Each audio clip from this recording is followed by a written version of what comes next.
आज की वीडियो में हम देखते हैं जो कल जो बताया था पिछली वीडियो में उसको समझ लेते हैं कि वृषण जो होते हैं वो एक सघन आवरण से ढके होते हैं, जैसे कि यहाँ पर दिखाई दे रहा है। कलर ले लेते हैं हम।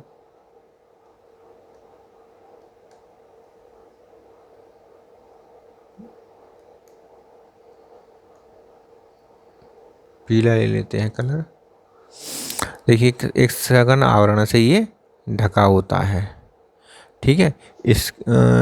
इसके बाद क्या हमने बताया था कि इसमें 250 से लेकर 250 कक्ष होते हैं। तो ये छोटे छोटे जो कक्ष हैं ये 250 कक्ष हैं इसमें। और प्रत्येक कक्ष में 1 से 3 कुंडलित शुक्र जनन नलिकाएँ होती हैं। इनके अंदर ये कुंडलित शुक्र जनन नलिकाएँ होती हैं जो शुक्राणुओं का निर्माण करती हैं। इनमें भी 2 प्रकार की कोशिकाएं होती हैं, एक तो नरजर्म कोशिकाएं और सर्टोली कोशिकाएं। नरजर्म कोशिकाएं क्या करती हैं? शुक्राणुओं का निर्माण करती हैं, और सर्टोली कोशिकाएं जर्म कोशिकाओं को पोषण प्रदान करती हैं। इसके अतिरिक्त हमने क्या बताया था कि इसमें अंतराली कोशिकाएं अंतराली अवकाश पाया जाता है। अंतराली अवकाश में अंतराली कोशिकाएं लीडिंग सेल्स या इंटरस्टिशियल सेल्स पाई जाती हैं। ये इंटरस्टिशियल सेल्स या लीडिंग कोशिकाएं पुंजन एंड्रोजन का निर्माण करती हैं, जो कि एक हार्मोन होता है। मेल में नर में एंड्रोजन हार्मोन का नाम होता है टेस्टोस्टेरोन हार्मोन, जिसका ये अंतराली कोशिका निर्माण करती हैं, ठीक है। इसके बाद हमने बताया था कि ये सब मिलकर वृषण जालिका बना लेती हैं। वृषण जालिका यहाँ पर बना लेती हैं, और ये वृषण जालिका से शुक्र वाहिकाएँ निकली होती हैं। शुक्र वाहिकाएँ निकली होती हैं, और ये शुक्र वाहिकाएँ एपिडिडाइमिस अर्थात अधिवृषण में ये क्या है? अधिवृषण में जाकर मिल जाती हैं। अधिवृषण कैसा होता है? हाईली कन्वोल्यूटेड होता है, बहुत ज़्यादा कुंडलित होता है, और इसका 3 भागों में बटा होता है। कॉपस 3 भागों में बटा होता है। कौन कौन से 3 भाग? कैपुट, कॉर्पस और कॉडा। कॉडा जो है पुच्छ भाग होता है। यहाँ से कॉडा से एक नली निकली होती है, जिसको हम कहते हैं वाहिनी निकली होती है, जिसे हम शुक्रवाहक कहते हैं, शुक्रवाहिका कहते हैं। ये शुक्रवाहिका अधिवृषण के कॉडा नामक भाग से निकलती है, और ऊपर की तरफ उदर गुहा की तरफ बढ़ती है, और ऊपर जाकर मूत्राशय से ऊपर जाकर ये मूत्रवाहिनी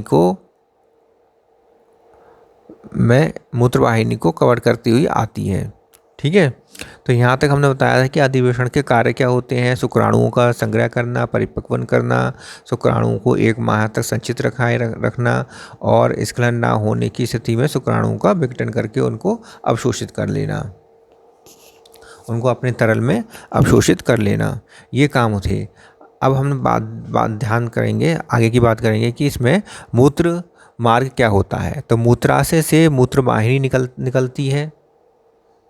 देखिए ये मूत्राशय है, ये वाला मूत्राशय है।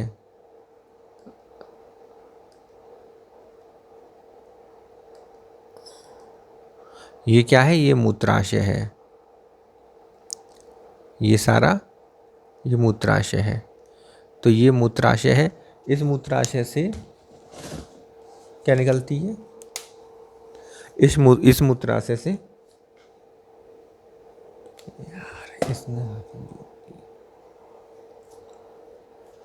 तो मूत्राशय से मूत्रवाहिनी निकलती है। तो मूत्रवाहिनी कौन सी है? ये मूत्रमार्ग है। देखिए ये मूत्रमार्ग है जो कि मूत्राशय से निकलता है। इस मूत्रमार्ग में क्या होता है कि मूत्राशय से मूत्रवाहिनी निकलकर स्खलन वाहिनी से मिलकर मूत्र जनन नलिका बनाती है। तो स्खलन वाहिनी कौन सी है?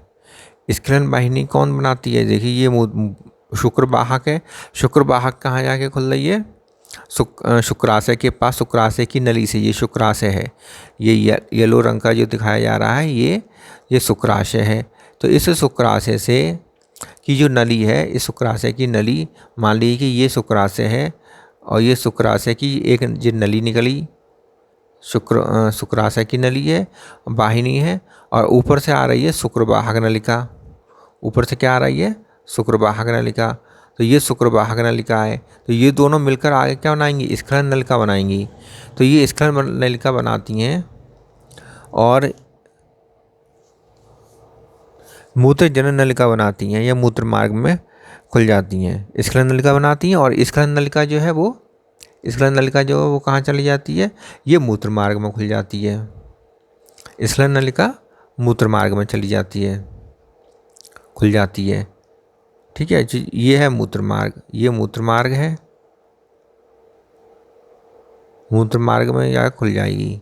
ठीक है, तो ये हो गया मूत्र मार्ग। मूत्र मार्ग हो गया, और ये हो गया शुक्रवाहिनी, और ये है शुक्राशय की वाहिनी। शुक्राशय की वाहिनी और शुक्र जो है शुक्रवाहक। अब ये शुक्रवाहक और शुक्राशय की वाहिनी आपस में मिलकर स्खलन नलिका बनाएगी। ये है स्खलन नलिका, स्खलन नलिका। स्खलन नलिका बनाती है, स्खलन नलिका मूत्र मार्ग में जाकर खुल जाती है।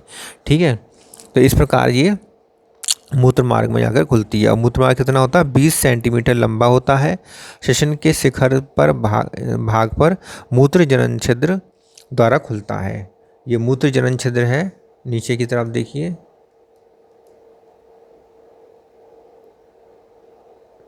मूत्र जनन छिद्र, ये क्या है? मूत्र जनन छिद्र। इस मूत्र जनन छिद्र में जाकर खुलती है। ये मूत्र मार्ग कहाँ खुलेगा? मूत्र जनन छिद्र द्वारा बाहर की ओर खुलेगा। और इसकी लंबाई कितनी होगी? 20 सेंटीमीटर लंबाई इसकी होगी।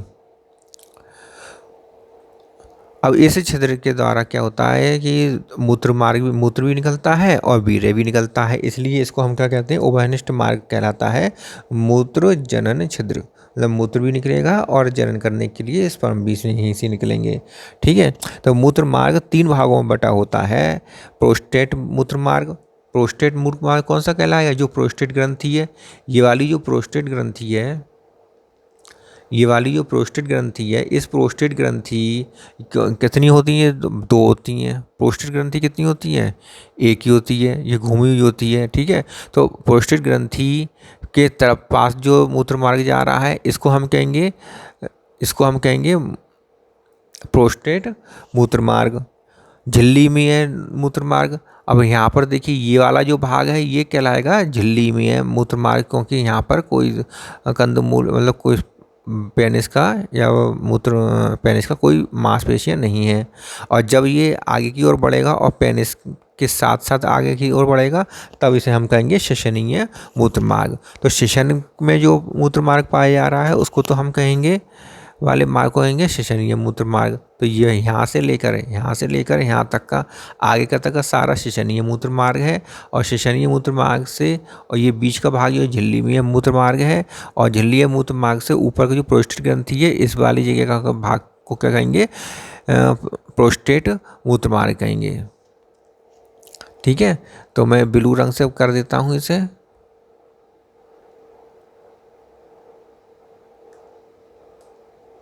देखो, ये वाला हो गया प्रोस्टेट मूत्र मार्ग, और इसके नीचे वाला भाग यहाँ से यहाँ तक का भाग हो गया झिल्ली में मूत्र मार्ग। और इसके बाद पेनिट्रेशन में जो मूत्र मार्ग है उसे शिशनीय मूत्र मार्ग कहेंगे। शुक्रवाहक बास डिफरेंस जो होती है, इसके बारे में देखिए, 45 सेंटीमीटर लंबी होती है। इसकी दीवार पेशीय होती है। शुक्रवाहक अधिवृषण के पश्च भाग से आरंभ होकर ऊपर की ओर उदर गुहा की ओर लूप बनाती है। ठीक है, तो ये सारी बातें हमने इसमें देख ली। अब पेनिस कैसा होता है, शिशन कैसा होता है कि शिशन में मांसपेशियां पाई जाती हैं। विशेष प्रकार की ऊतकों से बना होता है जो इसे उठान में या इरेक्शन में हेल्प करता है। वीर्य सेचन में सुगम बनाता है। अंतिम वर्धिक भाग जो होता है इसका, ये वाला जो अंतिम वर्धिक भाग है, अंतिम वर्धिक भाग जो है, ये वाला जो पोर्शन है, अंतिम वर्धिक भाग जो है, ये थोड़ा फूला हुआ होता है। कैसा होता है? थोड़ा फूला हुआ होता है, जिसे शिशन मुंड कहते हैं या ग्लैंस पेनिस कहते हैं। इसके ऊपर एक खाली एक त्वचा पाई जाती है, जैसे ये त्वचा है, इसे अग्रछद कहते हैं। क्या कहते हैं इसे, अग्रछद कहते हैं या फोर स्किन कहते हैं। ठीक है। अब शिशन का जो मांसपेशियाँ होती हैं इनमें कोटर होते हैं, इनमें क्या होते हैं, कोटर होते हैं। इन कोटरों में रुधिर भर जाता है। ठीक है, तो रुधिर भर जाता है। तो ये मांसपेशियाँ जो होती हैं ये दो प्रकार की होती हैं, कॉर्पोरा कैवर्नोसा और कॉर्पस स्पंजियोसम। कॉर्पोरा कैवर्नोसा दो होती हैं, कॉर्पोरा कैवर्नोसा दो होती हैं और एक होती है कॉर्पस स्पंजियोसम। ठीक है, तो ये तो हो गई कॉर्पोरा कैवर्नोसा।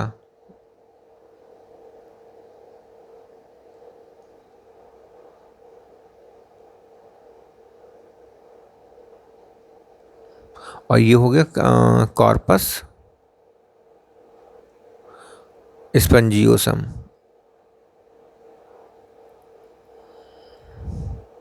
ठीक है, तो इस प्रकार का होता है पेनिस। ठीक है, अब देख लेते हैं कि डायग्राम में बनाने का, अब देख लेते हैं कि लिखित में क्या क्या है। तो ये मूत्र मार्ग में क्या लिखा हुआ है कि मूत्राशय से वाहिनी निकलकर स्खलन, वाहिनी निकलकर स्खलन वाहिनी से मिलकर मूत्र जनन नलिका यूरिनोजेनाइटल डक्ट या मूत्र मार्ग का निर्माण करती है, जिसकी लंबाई 20 सेंटीमीटर होती है और ये शिशन के शिखर पर एक मूत्र जनन छिद्र द्वारा खुलती है। मूत्र जनन छिद्र क्यों कहते हैं कि इसमें मूत्र मार्ग भी होता है, इसलिए मूत्र जनन छिद्र और वीर्य दोनों ही इससे इसी छिद्र से निकलते हैं, इसलिए ये एक उभयनिष्ठ मार्ग की तरह कार्य करता है।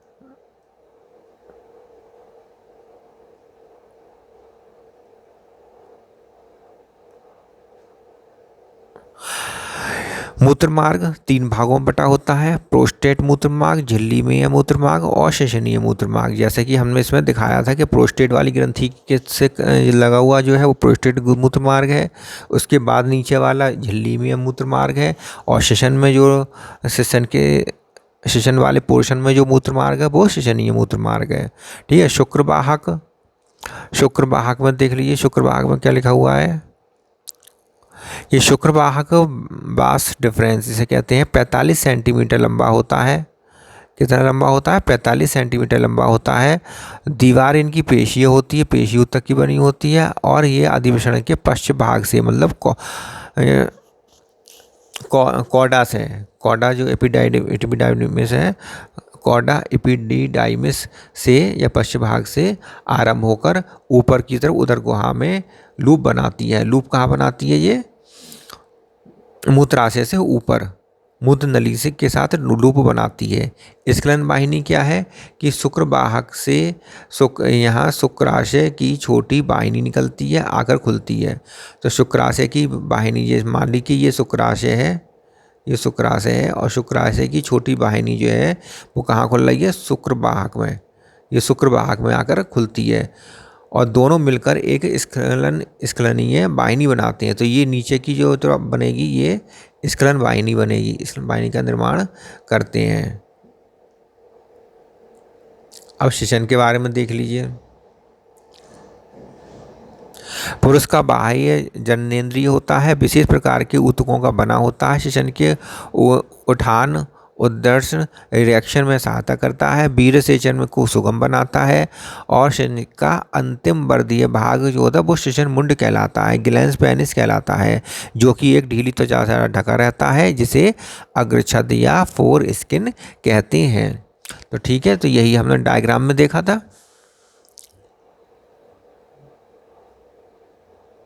ये भी देखा था कि आगे के अग्रछद कहते हैं, आगे के भाग को अग्रछद कहते हैं, जो कि फोर स्किन से ढका रहता है, फोर स्किन कहते हैं इसे, और आगे वाला भाग जो है वो ग्लैंस पेनिस कहलाता है।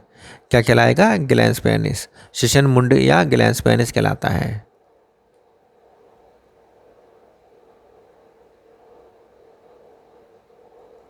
यह ग्लैंस पेनिस कहलाता है। अग्रछद को क्या कहते हैं, फोर स्किन, फोर स्किन कहते हैं इसे। ठीक है, अब आगे देखते हैं क्या है। शिशन की में पेशियां और रुधिर कोटर होते हैं, पेशियां होती हैं और रुधिर कोटर होते हैं। अनुदैर्ध्य स्नायु के रूप में दो प्रकार की पेशियां पाई जाती हैं जो अनुदैर्ध्य रूप में होती हैं, लंबाई में होती हैं। एक तो होती हैं कॉर्पोरा कैवर्नोसा और दूसरा होता है कॉर्पस स्पंजियोसम, जो कि एक होती है, और कॉर्पोरा कैवर्नोसा दो होती हैं। ये पृष्ठभाग पर होता है। कॉर्पोरा कैवर्नोसा दो होते हैं और पृष्ठभाग पर होता है। कॉर्पस स्पंजियोसम एक होता है और अधर भाग पर होता है। इसीलिए मैंने यहाँ पर डायग्राम बनाया था कि इसमें ऊपर की तरफ दो, पृष्ठभाग पर दो कॉर्पोरा कैवर्नोसा होते हैं, ये कॉर्पोरा कैवर्नोसा होते हैं, और नीचे की तरफ अधर भाग की तरफ एक स्पंजियोसम, कॉर्पस स्पंजियोसम होता है, जिसमें ये मूत्र नली है, मूत्र नमार्ग है, और ये है कॉर्पोरा स्पंजियोसम, और ये है कॉर्पोरा कैवर्नोसा। ठीक है, अब आगे देखते हैं क्या है लिखा है इसमें।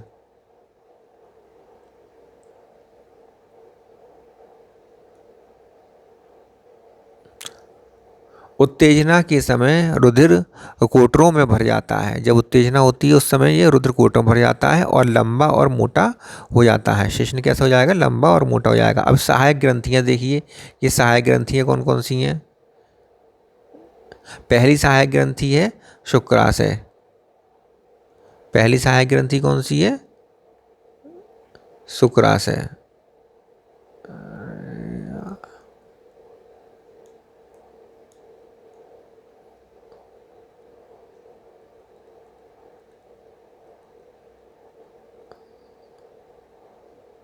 पहली सहायक ग्रंथि है शुक्राशय। ठीक है, सेमिनल वेसाइकिल। शुक्राशय एक थैलीनुमा संरचना होती है, एक जोड़ा होती है, थैलीनुमा संरचना होती है। जैसे कि हमने उसमें देखा था, चित्र में देखा था कि ये जो शुक्राशय है, इसमें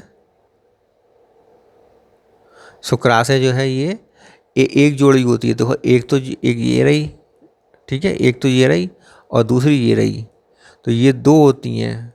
ठीक है, तो ये एक जोड़ा होती है शुक्राशय। शुक्राशय एक जोड़ी थैलीनुमा संरचना होती है। पीले रंग का चिपचिपा पदार्थ इसका श्रावण करती हैं। याद रखना कि पीले रंग का होता है, चिपचिपा श्रावण पदार्थ का श्रावण करती हैं। वीर्य का 60%, पेपर में पूछा जाता है, वीर्य का 60% भाग को बनाती है। इसमें फ्रक्टोज, शर्करा, प्रोस्टाग्लैंडिन और प्रोटीन सेमिनोजेलिन होते हैं। क्या क्या होते हैं इसमें? फ्रक्टोज, शर्करा, प्रोस्टाग्लैंडिन, प्रोटीन, सेमिनोजेलिन आदि इसमें होते हैं। फ्रक्टोज शुक्राणुओं को एटीपी के रूप में ऊर्जा प्रदान करता है। फ्रक्टोज क्या करता है? यहाँ पर एटीपी के रूप में ऊर्जा प्रदान करता है शुक्राणुओं को, इसलिए ये फ्रक्टोज इसमें होता है।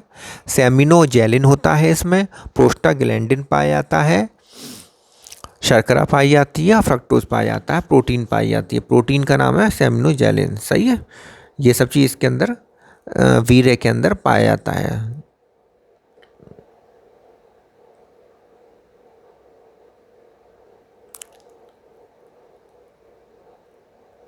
अब इसके बाद आती है प्रोस्टेट ग्रंथि।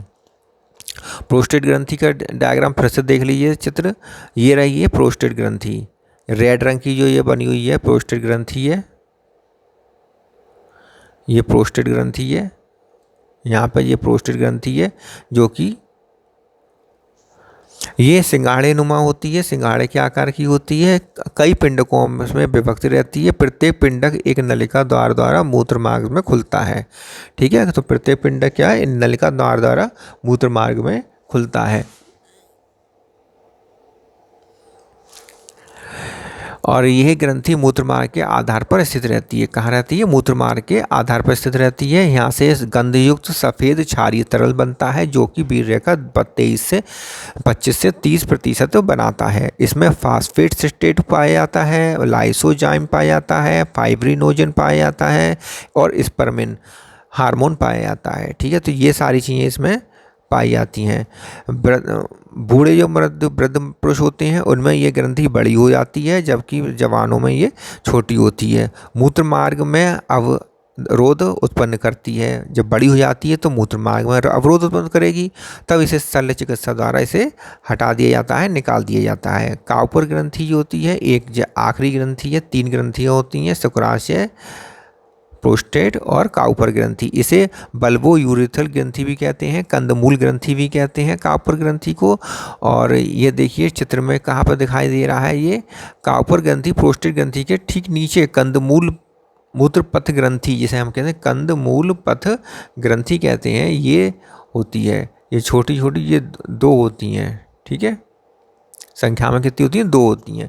ये एक जोड़ी होती हैं, प्रोस्टेट ग्रंथि के पीछे स्थित रहती हैं और ये 10 से 15% भाग को बनाती हैं। मैथुन के दौरान सेशन में स्नेहन, जब मैथुन की क्रिया होती है उस सेशन में चिकनापन जो है स्नेहन का करने में ये सहायता करती है, ठीक है। तो इसका जो स्राव होता है वो मैथुन की क्रिया में चिकनापन का बढ़ाने में सहायता करती है। ये देख लीजिए, ये रहा।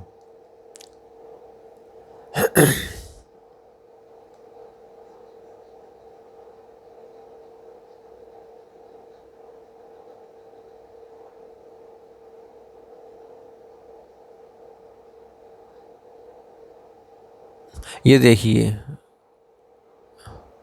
ये रही कंदमूल ग्रंथि। कंदमूल ग्रंथि कहाँ है? यहाँ पर है, इस जगह पर ये रही, ये जो कंदमूल ग्रंथि है ये, ठीक है। तो ये कंदमूल ग्रंथि है, कंदमूत्र पथ ग्रंथि काउपर ग्रंथि कहलाती है, ठीक है। तो आज का सेशन यहीं पे समाप्त करते हैं और ये कंप्लीट हो गया। नर जनन अंग कंप्लीट हो जाता है आज। इसके बाद कल अगले देखेंगे, अगली वीडियो में इसके आगे स्त्री जनन तंत्र देखेंगे, ठीक है। तो आज इसे यहीं पर समाप्त करते हैं।